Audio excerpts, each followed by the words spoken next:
The Arizona Cardinals just had their best draft in franchise history, starting with Marvin Harrison Jr., their first-round pick. Welcome to the Draft Room, DP. We are about to break down the Arizona Cardinals draft class from the 2024 NFL Draft. Let's start with Marvin Harrison Jr. and what he brings to this Arizona Cardinals offense. An elite caliber wide receiver one. Right? We know that Kyler Murray has looked his best when he had DeAndre Hopkins on the outside, that you can throw those trust balls to, right? Not the trust fall, but the trust ball. You know what I mean? Down the sideline, back shoulder fades. This is a great route runner, separator, body control. He's strong, catch radius. He gives you everything. Not only is he's not just the X, Keith. He can play the power slot. He can play the Z. He can give you run after catch when you give him accurate passes. And then this is an offense that wants to run the ball. You can get some one-on-one matchups. I think it's bombs away from Kyler Murray to Maserati Marv. I agree 100%, and it's rare in the draft where positional need meets value. Well, I would say this, that the alignment that you were in position pick 4, right? You kind of superseded that, right? Because Marvin Harrison Jr. was the best player in the draft by all of our consensus rankings. So getting Marvin Harrison Jr. at pick 4, I think that starts it off as a home run. But DP, let's flash back a couple years ago, right? The Arizona Cardinals, they were sitting there, they were playoff game, Kyler Murray, Cliff Kingsbury, right? And they were playing the Los Angeles Rams.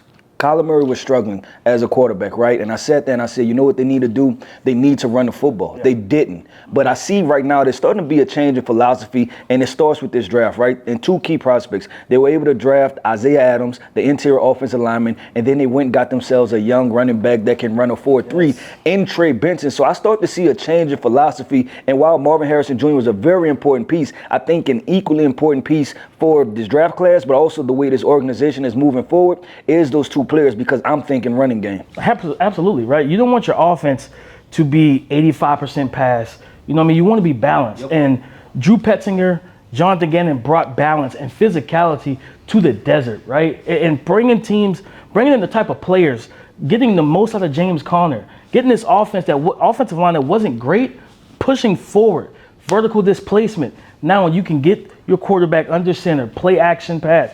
3rd and 2, we're not throwing it. We can run it because we're physical up front. I think Adams brings that type of physicality.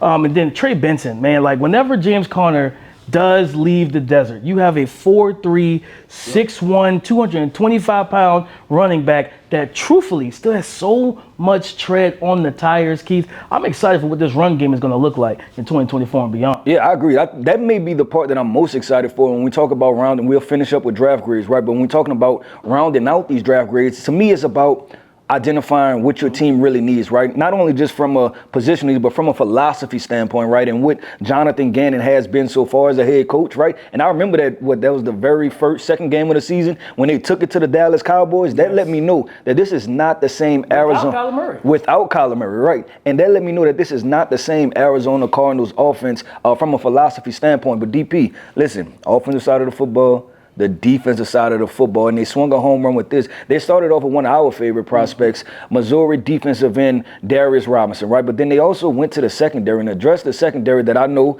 you watched a lot of Cardinals games, right? And you've been complaining about this for 3, 4, 5 years. They need to help this secondary out, and they went Max Melton, one of my favorite cornerbacks. Then they went Elijah Jones, and then they finished it up with a young playmaker that some people kind of say reminded me of the Honey Badger a little bit, Dadrian Taylor Emerson. So let's start with Darius Robinson first and what he can bring along this defensive front. Versatility, right? A guy that played in 2022 weighed over 300 pounds, I think 305, 310. He said, and he played defensive tackle. Yep. Missouri said, hey, we need you to play defensive end in 2023. He said, say less. I can drop 20 pounds. I can drop 25, and I could play that defensive end spot. Giving Jonathan Gannon a dude on the defensive line, right? Being physical, being aggressive, being able to stop the run in the division that I think we've talked about so many times.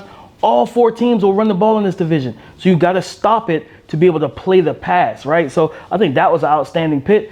Max Melton, getting a corner, a physical corner, guy that wants to get in your face, press you at the line, but he's also versatile. He can give you the inside, playing nickel in the slot, but he also could play on the outside. He's got some good ball skills. Instincts are there. He's not afraid to tackle. I love that pick as well. Yeah, I agree 100%. And you know me, as much as I love the trenches, I love my defensive backs, man. The quick feet, fluid hips. Both of those guys check both of those marks when you talk about him, and also Elijah Jones, the cornerback from Boston College. And to be completely honest, these are guys that are going to challenge the guys on the roster immediately. And I love the fact that they're both fluid players. is because you can kick those guys down into the nickel position. But I'm going to wrap it up with the safety from Texas Tech, Dadrian Taylor Emerson. And one thing I love about safeties is instincts, right? And this guy has it. He manages to get his hands on the football in all type of ways. So you're talking about a guy that can play down in the nickel, but you can kick him all the way to that free safety position. And maybe the most rangiest football player as far as the safeties and the DBs. Tested well and everything. So I think it's a really good situation. So great opportunity to learn from